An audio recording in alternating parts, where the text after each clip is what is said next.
podľa mňa je to krásna cesta životom, lebo na tých kolesách som sa dostal na také miesta, čo v živote by som sa asi normálne nedostal.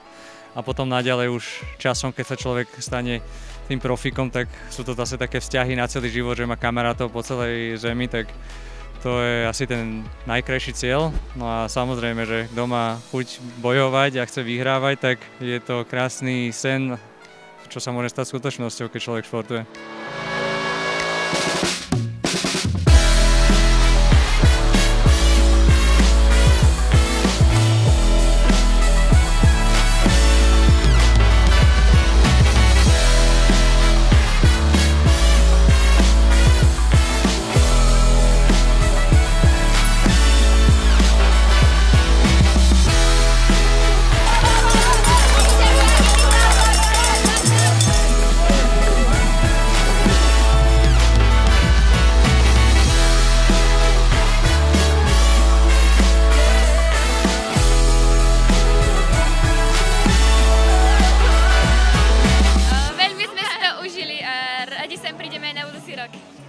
Bola super. Vlastne jazdiť a je to zabava.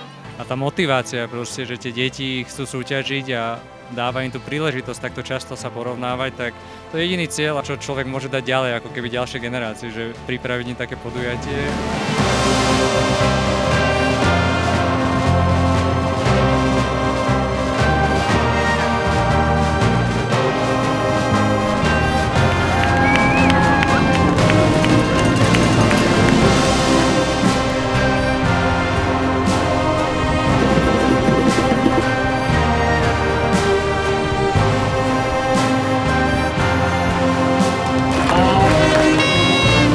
A je to naozaj úžasné, že až traja pretekári vyhrali všetkých 5 kôl. Keď napoviem, že to je dievča, tak asi to bude jednoduchšie.